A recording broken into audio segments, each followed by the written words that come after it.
Hello and welcome to the WWPCT Week 14. This is the final of U-1700 between ZaphodX and the Tempest. And we're not going to cast the qualifying games for this week. Guile casted the final of O2000. Zaphod casted the one for U2000, and now I'm casting this with U-1700.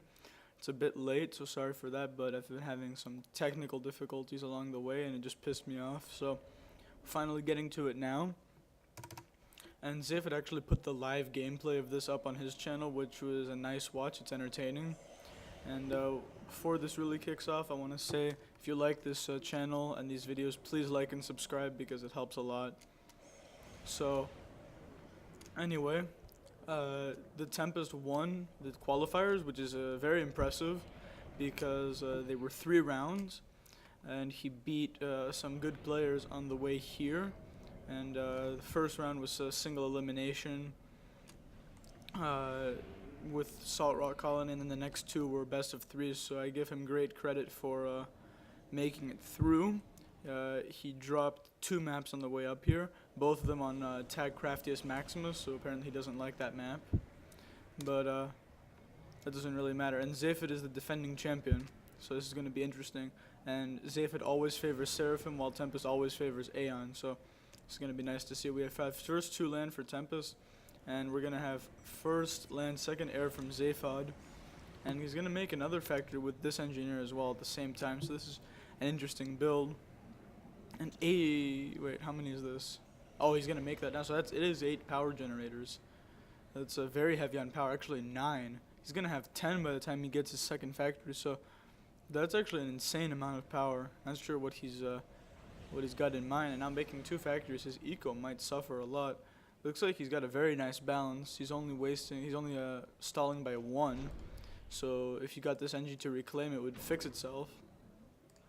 So that's a nice build, but I'm not sure what the point of getting those 2 factories is.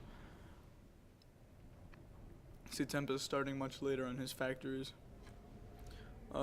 This map, Arctic Refuge, was chosen by Tempest, and I have to say that there was some dark dealing. I was the one who told him to pick this map because it's a very favorable map for Aeon, and it's not an easy map for Seraphim at all, because with Aeon's domination of Tech 1 land because of Micro, Aeon can cover the map much better than Seraphim can, because for Seraphim to effectively attack Aeon units, they have to be in large numbers, and this map prevents you from getting into too large numbers, while Aeon is perfect for it.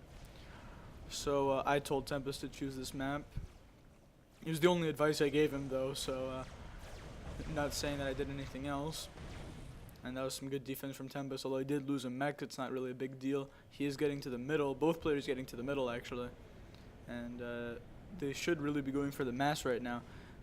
These trucks right here they don't look like they're worth a lot, but they're actually worth a lot of mass, although obviously they're not worth as much as the P-gens in the middle.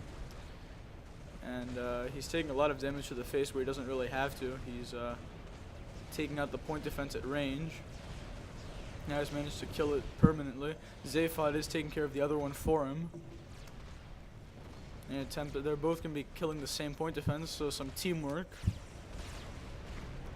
And Tempest is way ahead in capturing these. So he should really just start getting this artillery to shoot it so that it goes down quicker and he can reclaim it faster.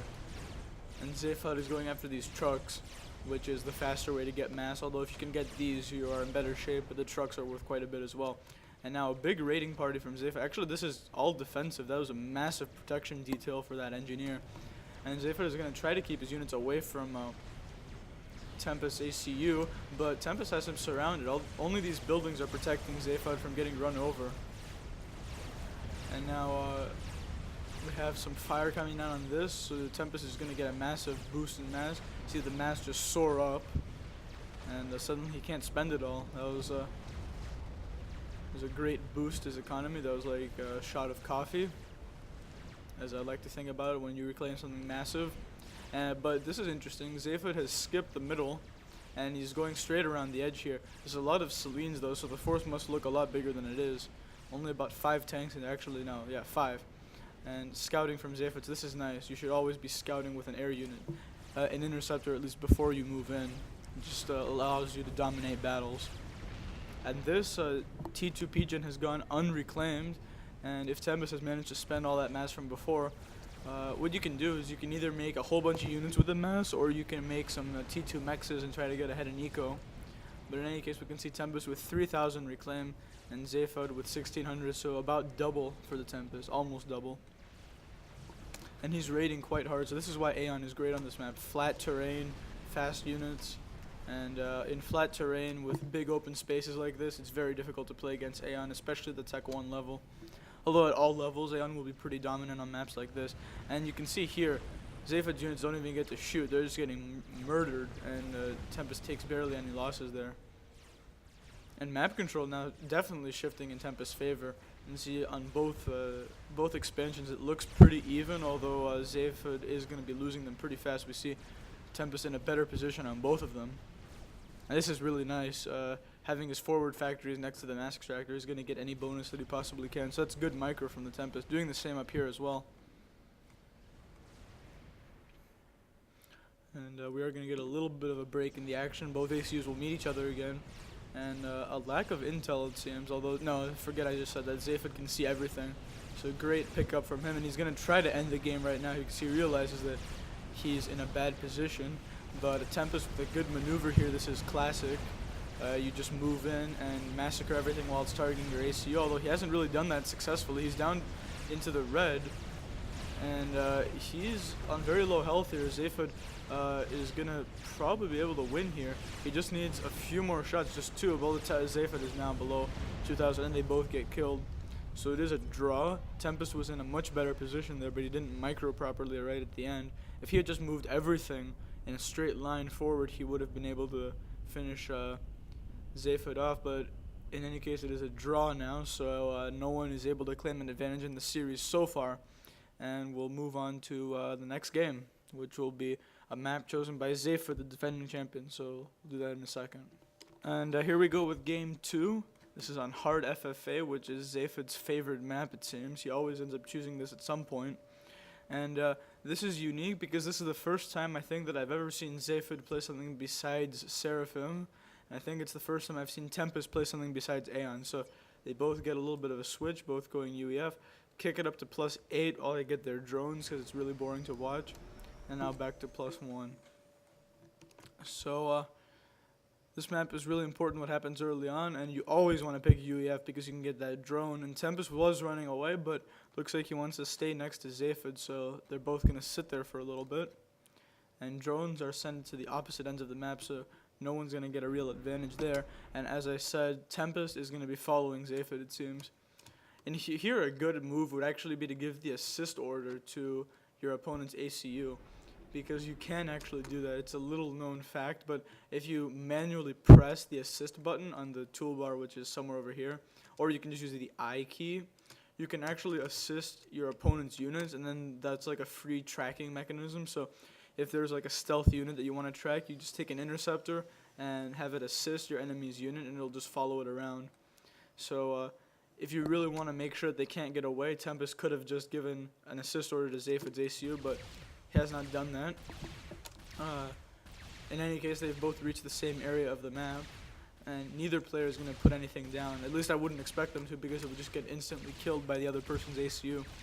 So the ACUs are basically out of action for right now, and it's going to be about the drones now. And Tempest with an advantage, he gets his stuff out first.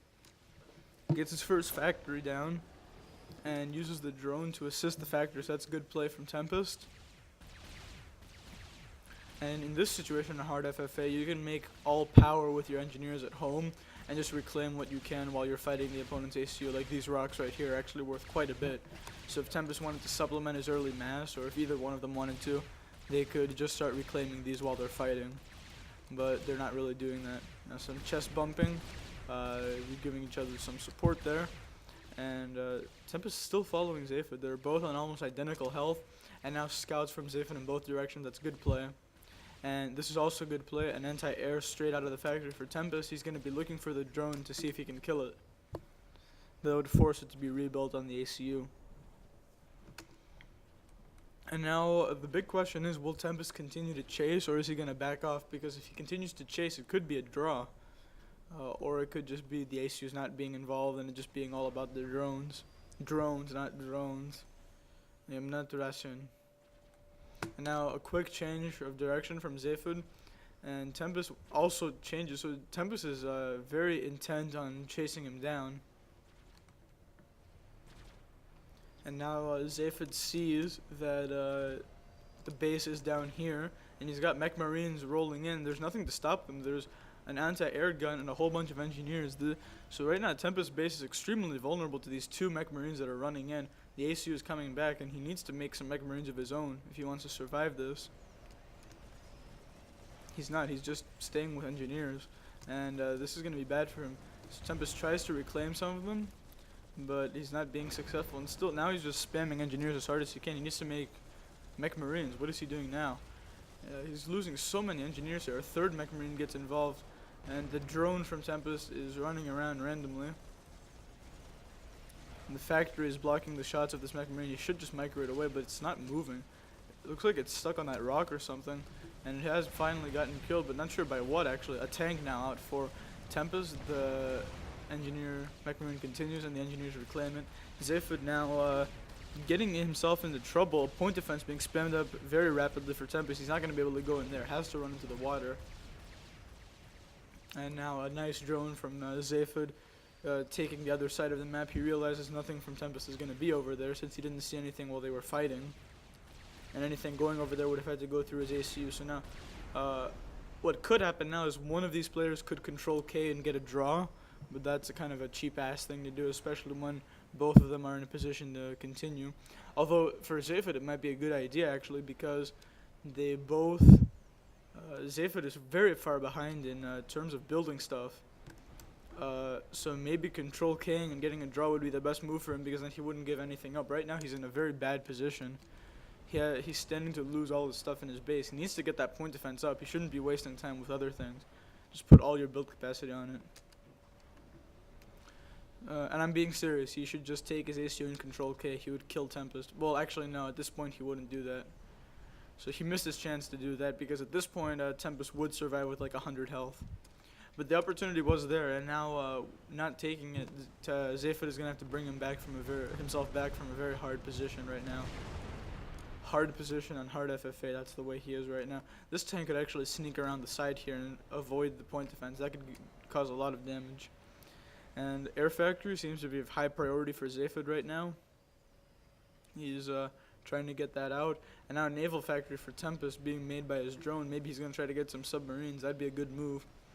And all these units should not be sitting in Tempest base. They should be moving out. He does stand to take over the entire map. If he just gets an Air Factory and scouts, he should be making one scout right now, and just take a look at what he has. These units should be going somewhere. They should not be sitting there.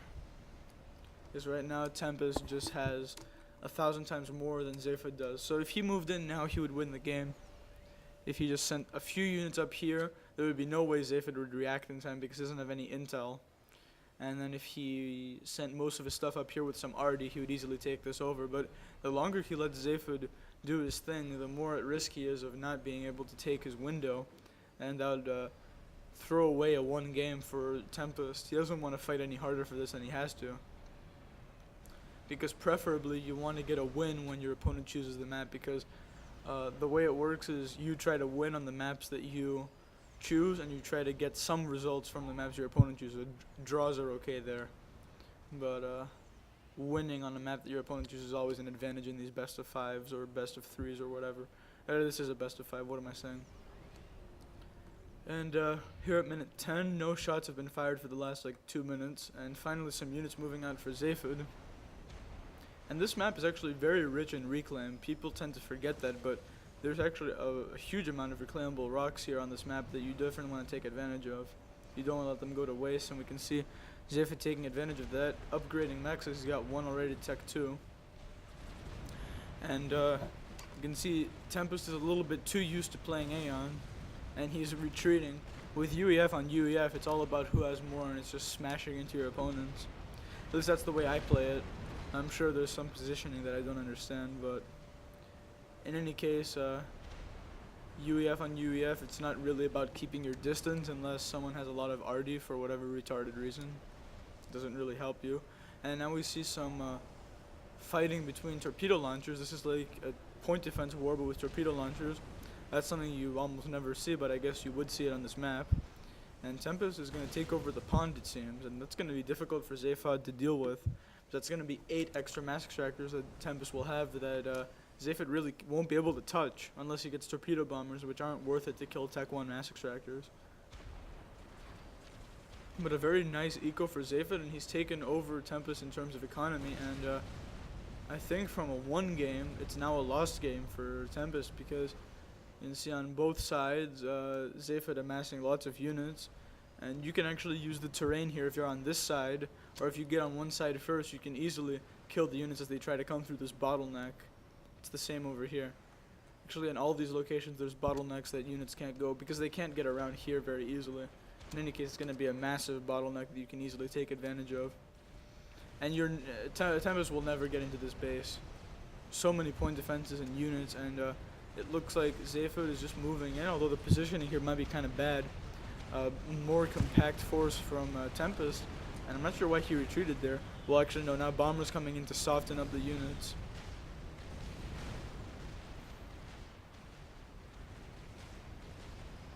And, yeah, I like the way Zaphod's position looks right now. He can't really be threatened, and he stands to put a lot of pressure on Tempest. Here what you want to do is you want to select this group, bring it out here, and this group to bring it down here. Don't give a single move order, because then your units will get out of position. It's a difficult thing to keep your units in the right formation that you want, and I'm not very good at it, but I can criticize other people for doing it just because I know about it. So that's what I'm going to do. And we did see Tech 2 earlier. We have Riptides and T2 point defense. I'm not sure why there's T2 point defense in that position. And now we have Tech 2 air coming up from Tempest. Looks like some sort of snipe is planned, but surely he's never going to get that out with all these interceptors patrolling all around the pond. The only thing that's gone right for Tempest really is getting that pond, because he has control of it. He might as well claim those mass extractors. There's no reason to be making more subs, really. And with Riptides coming in, the game is effectively over. Tempest will definitely not be able to compete in terms of land, because Riptides are so amazing in dealing with spam. And I think Zaphod has won the game because he's not really at risk of a snipe anymore. With those interceptors flying over the map, over the pond. I mean, maybe Tempest could go straight across the water and try to get a one-on-one with Zaphod's ACU, but that would take far too long, and Zaphod would realize it pretty fast and move away. But that does seem to be the only feasible option at this point. And this is just a colossal overrunning of everything Tempest has. So Tempest definitely had that game won earlier.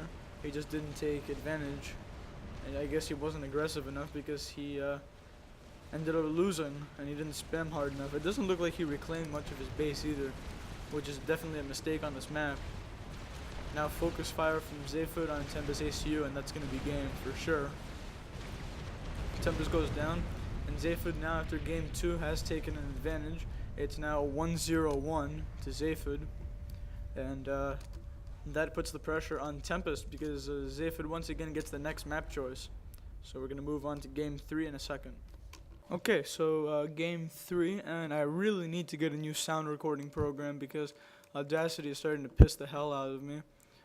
It only used to crash once in a while, but now it's like every other cast, it crashes. And that makes me mad. This game is pretty short. I won't say who won, obviously, because that would be giving everything away. But this is pretty short, so I'm thankful that it chose this one to crash on, but I'm getting really mad because it just happens randomly and there's no way that I can find to prevent it. So this is a recast of this game right now. Game 3 where Zaphod has a 1-0-1 advantage. And basically Tempest has to win or risk putting himself in a really bad position. Even a draw right now would be very bad for the Tempest, because that would make it 1-0-2 for Zaphod, and then he would be very close to defending his title.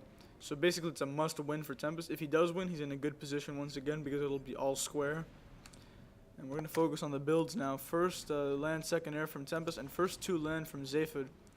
This is going to be very interesting because Tempest isn't going to be able to make as many land units early on, because that's always the danger of going second air. If your opponent goes second land, then you're going to be in very bad disadvantage in terms of making units early on. And Tempest is trying to make up for that somehow, spamming a whole bunch of Auroras early on, making even more now. I don't even know how many he has out on the field. He has got 1, 2, 3, and he might have actually lost one because I thought he had more earlier. Now he has 4, and now finally making engineers. But 4 Auroras before minute 3 is a very big investment when you're going second air. You really want to get those engies out. And looks like it's going to be a very, very late air factory from Zaphod. He's going to make a whole bunch of power with his NG, and it's going to take the next 5 minutes. So around minute 8, he should have his first air factory, which is ridiculous to say, especially if you plan it that way. I'd like to point this out here. This is a great wall placement from Zaphod, because more often than not, people just go like this, which works, but I like this better because it serves two purposes. It protects this area here, and it also helps you defend, because if there was a massive spam coming through here, they would see this and it would have to be funneled through this little choke point here, and you could defend with inferior numbers if you had to. So it's sort of like creating a choke point for yourself. Of course, walls aren't the same as natural choke points because they can be disassembled by engineers in a matter of seconds. It takes less time to disassemble them than it does to make them. So that's pretty fast. And now we do have we have many bombers out for Tempest that he's not using. That's weird. And he's in a lot of trouble here because with all those early bombers that he hasn't used, he's lost map control everywhere. He doesn't have enough units. And we could see a very quick game here between Zaphod and Tempest, because Tempest doesn't have any units around. He has finally got his bombers to do something, but he's going to lose a Hydra, lose a Mechs. He can't really hold this off at all. And there goes that Hydro. And Tempest is basically a dead man right now. You see, he has killed quite a few engines now, but it's not going to be any problem at all to make flak. He's got all these factories to make flak with, and it has now come out. It's going to make flying there an impossibility. See the difficulty that he's having now. And Tempest has been surrounded by Zaphod's units. That's going to be game, surely. I don't see Tempest getting out of this with any reasonable health. And Zaphod takes a very, very quick victory in game 3. It's now 2-0-1 for Zaphod. He's just one win away from defending the title. Tempest is going to have to win the next one. There's no other option. So we'll move on to game 4 now. And wow, Bermuda Locket. This is a map that you almost never see, ever. I mean ever. And I can't even remember actually I can. The last time I saw this map was back in IMPA Cup 1 in the semifinal. Yeah, it was the semifinal. Semifinal of IMPA Cup 1 between Voodoo and Lushan. That is the last time that I've seen this map ever used, and both times it's been for a 1v1. This is an 8-player map, so that's interesting. And besides that, I've only ever seen this map once. That was on GPGnet, where I played once. So that's a total of 3 times now, including this. So very underplayed map, and I think it's a pretty good one. It's underplayed, but it's a nice map. You have 2 different oceans, which makes for a very dynamic way of playing. You can make a navy on the inside or on the outside, and it can both become very important. Because you'd make your navy from this little beach here, and you can also make it here. So, and there's also a ridiculous amount of mass early on. So if you don't make tons and tons of power, you're basically screwed. And we have both players picking Aeon. And the question I have is, was this actually on the GPG ladder pool for ranked maps? Because, I mean, the rules of the WWPC state that if both players agree to a different map, it is allowed. So if Zaphod agreed to this, then it's perfectly legal. But if this was not on the ranked pool, then I don't understand what's going on here. Obviously, Zaphod would know. He's been playing this game a lot longer than I have. I joined maybe 3 years ago, I would say. Yeah, it's been that long now. Zaphod says he was on for longer than that. In any case, Tempest knows about the reclaim on this map. He probably has a worked out build order. So here, power is really the only limiting factor. You can see the sheer amount of mass extractors available and the amount of mass reclaimables that come with them. These rocks are just everywhere. So now I'm suddenly inspired to play this map. I really don't know why, but I am. So this is almost like DeRosa's, not quite as extreme as DeRosa's, but in terms of the reclaim you can get early on, it's pretty similar. It's a ridiculous amount of mass. And it looks like Zaphod going for some early Navy. And so is Tempest, although he's going to get these land factories to spam NG, so that's a really good move there. I don't know if all these land factories are going to be NG factories or spam factories. It's going to be interesting. And this is going to be a reclaim factory, so that's a nice play from Zaphod, going second air now. He's got his, and he's going for a transport immediately. We have second air for Tempest as well, and he did make an interceptor, so this is going to be interesting. If Zaphod sends the transport up here, it's going to get shot down. So if this is all about luck now. If Zaphod gets lucky and decides to send it over there, he'll be in good shape. Otherwise, it's going to be a very big advantage for Tempest early on. And I really want to see where this transport is going to go. I honestly have no clue because I haven't watched any of this game. So just one NG loaded so far. And he might put some more on it. I've got 2 more being loaded at the moment. 3 NG is probably enough to do some sort of drop now. And now Tempest guarding both areas with interceptors. And the longer this waits, the more dangerous it's going to be to have it around. And we can see mechs upgrades happening already before minute 5, just because of the amount of mass available. And we can see 3 NGs on power spam. It's unusual, but on this map, I guess you have to do that. And once again, it's going to be about luck. Both interceptors are in the area, but if the transport can sneak by, as there surely can't be any reconnaissance here. And is it going to get by? It is going to get by, so very lucky for Zaphod there. Gets his transport through without any difficulty. And he might not have even known that those were there. Zaphod now moving his ACU randomly through the middle of the map. Going through the ocean. Tempest is really staying back. And he's got a Tech 2 air factory now. So one thing to keep in mind is that Tempest has to win this game. Anything other than that, a draw would give Zaphod the win. And a loss would obviously also give Zaphod the win. So this is a must-win situation for Tempest. Now a scouting interceptor from Zaphod has seen the Tech 2 air. And we might see map control divided evenly with both players getting a transport to either side. I can't imagine this getting shot down. Now really good aggression from Zaphod. Moving his issue straight up the middle of the map. I'm not sure how long it's going to take to get there. I can't even see the move order, so maybe I really don't know. I'm not going to question, so I have no clue what he's doing. I might see a draw between these submarines here. No, it's going to be a win for Tempest. Actually, no. A draw, like I said. That was really bizarre, actually. I don't know if the water itself got in the way or something, but something weird happened there. And Zaphod is in a very bad position here because Tempest can start spamming torpedo bombers, and he has air control.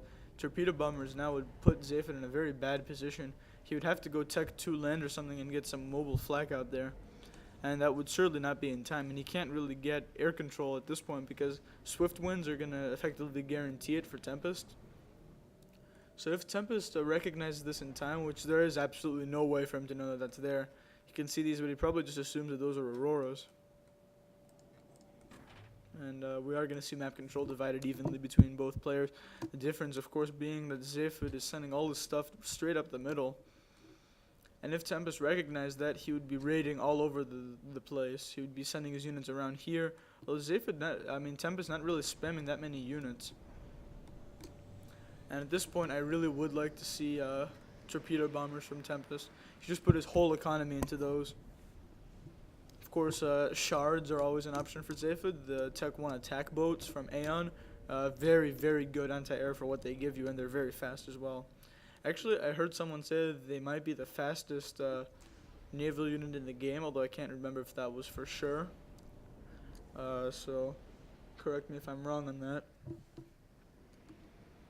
Contrary to what people think, I don't actually know that much about the stats of the units because I don't stress out too much about that. I usually just make a bunch of stuff and see if it works. Actually, believe it or not, most of my play is random. I just do random crap and see if it works.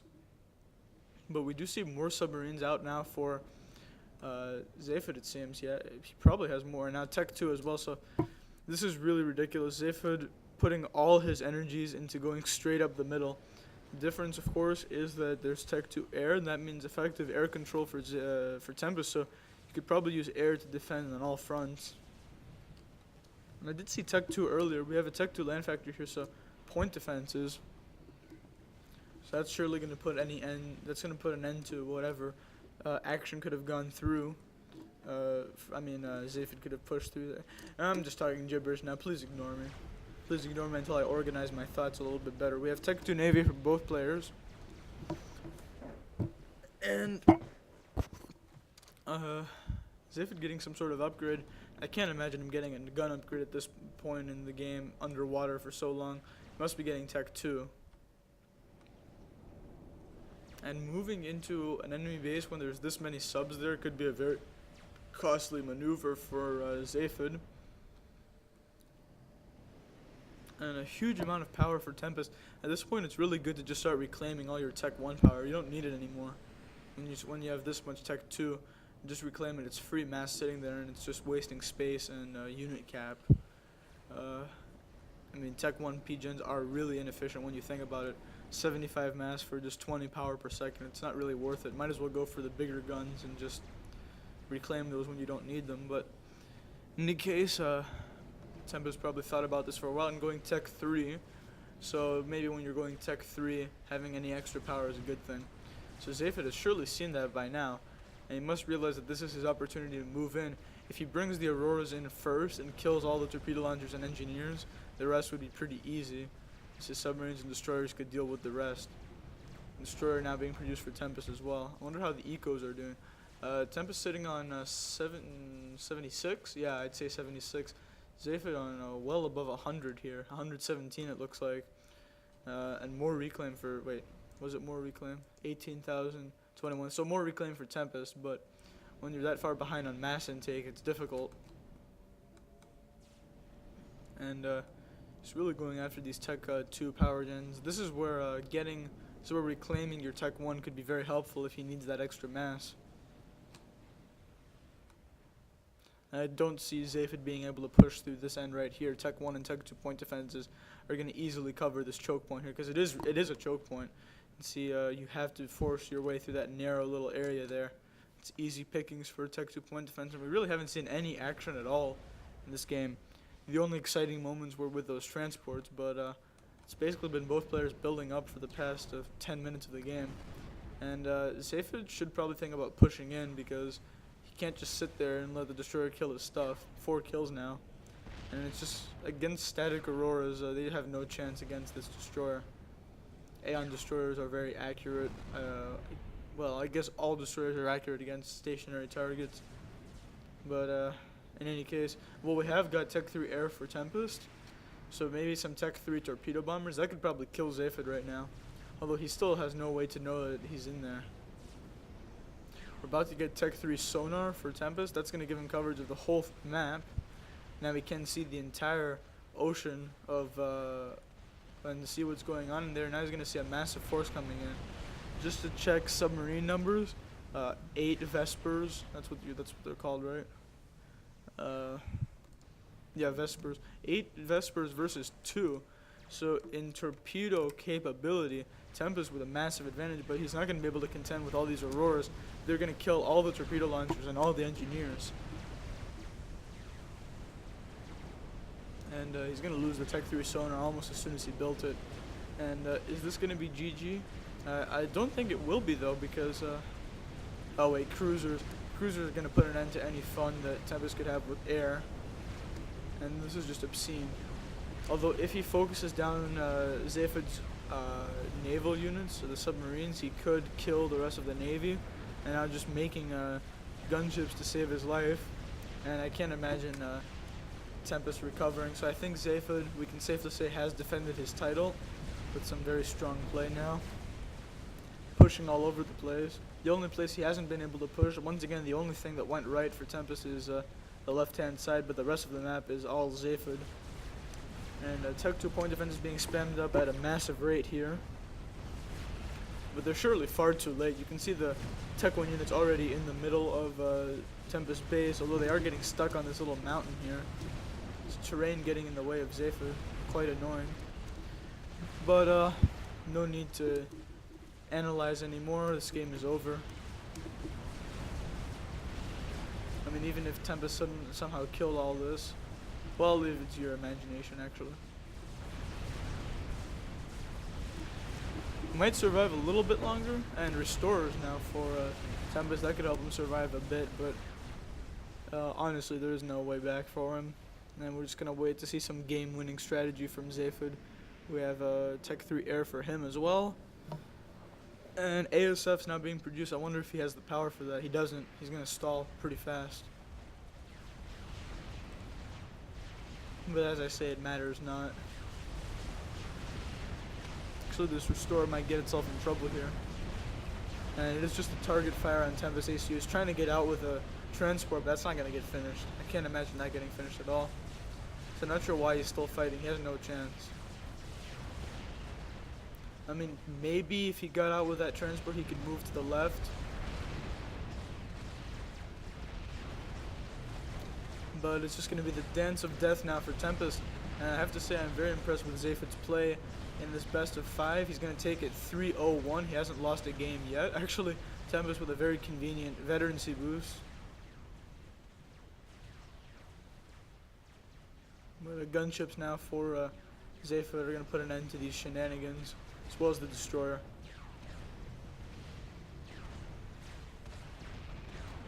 And 3-0-1. Zaphod hasn't lost a game in this best of 5. So he defends his title in very convincing fashion, and that concludes the casting of the WWPCT this week. So really hope you guys enjoyed this, and I will get a new sound recording software. Once again, if you like this channel and Subcom in general, please like and subscribe. And if you like the WWPC, join us. We have divisions for everyone, and we will be glad to take you. So I'll see you guys next time.